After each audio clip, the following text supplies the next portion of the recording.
জাল নোট সহ গ্রেফতার বিজেপি কর্মী। 11,000 টাকার জাল নোট সহ গ্রেফতার। ঝাড়খণ্ড সীমানা থেকে গ্রেফতার বিজেপি কিষাণ মোর্চার কর্মী মুক্তি বক্সি।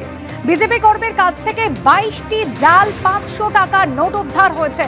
তদন্ত শুরু করেছে খয়রাশোল থানার পুলিশ। বিজেপি কর্মী তাকে জাল নোট সহ গ্রেফতার করা হয়েছে। 11,000 টাকার জাল নোট সহ গ্রেফতার এই বিজেপি কর্মী। ঝাড়খণ্ড সীমানা থেকে গ্রেফতার করা হয়েছে বিজেপি কিষাণ মোর্চার কর্মী মুক্তি বক্সিকে। তার কাছ থেকে 22টি জাল 500 টাকার নোট উদ্ধার হয়েছে। ইতিমধ্যেই খয়রাশোল থানা পুলিশ গোটা ঘটনার তদন্ত শুরু করেছে।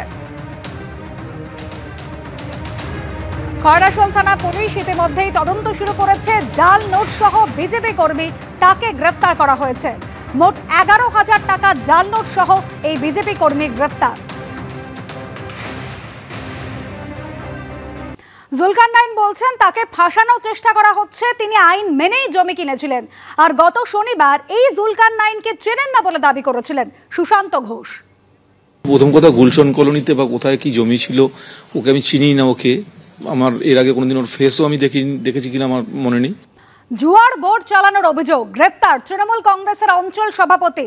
ধৃত তৃণমূল নেতার নাম মিঠুন মণ্ডল। মালদা জেলার হবিবপুর ব্লকের মঙ্গলপুরা অঞ্চলের তৃণমূল কংগ্রেসের সভাপতি। শাসক নেতাকে গ্রেপ্তার করেছে হবিবপুর থানা পুলিশ। করুণাময় সিংহ আমাদের প্রতিনিধি রয়েছেন আমাদের সঙ্গে টেলিফোন লাইনে। করুণাময়, ঠিক কি অভিযোগ এই তৃণমূল কংগ্রেসের অঞ্চল সভাপতির বিরুদ্ধে? দেখো, গোপন সূত্রে খবর পেয়ে হবিবপুর থানার পুলিশ গতকাল রাতে হবিবপুরের মঙ্গলপুরা এলাকায় একটি আমবাগানে হানা দেয়। সেখান থেকেই 4 জনকে গ্রেপ্তার করা হয়। তার মধ্যে এই মিঠুন মণ্ডল রয়েছেন, তাকেও গ্রেপ্তার করা হয়েছে। এই মিঠুন মণ্ডল হচ্ছে মঙ্গলপুরা অঞ্চল তৃণমূল কংগ্রেসের সভাপতি এবং এর বিরুদ্ধে যেটা অভিযোগ, ওই এলাকায় জুয়ার আসর বসানোর অভিযোগ রয়েছে। সেই অভিযোগে তাকে গ্রেপ্তার করা হয়েছে এবং এই ঘটনা ঘিরে যথারীতি রাজনৈতিক চাপানোতর শুরু হয়েছে।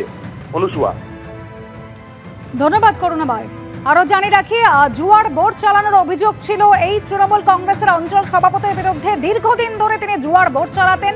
ধৃত তৃণমূল নেতা মিঠুন মণ্ডল। হবিবপুর থানার পুলিশ তাকে গ্রেপ্তার করেছে।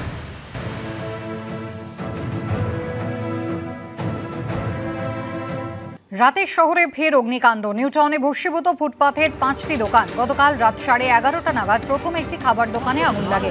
সেখান থেকে আরও 4টি দোকানে আগুন ছড়িয়ে পড়ে। প্রতিটি দোকানে গ্যাস সিলিন্ডার ছিল। প্রায় 6 থেকে 7টি সিলিন্ডার ফেটে যাওয়ায় আগুনের তীব্রতা বাড়ে। দমকলের 2টি ইঞ্জিনের 1 ঘন্টার চেষ্টায় আগুন নিয়ন্ত্রণে এলেও 5টি খাবারের দোকানে পুড়ে যায়। বন্ধ দোকানে কিভাবে আগুন লাগলো তা নিয়ে প্রশ্ন তুলেছেন ক্ষতিগ্রস্ত ব্যবসায়ীরা।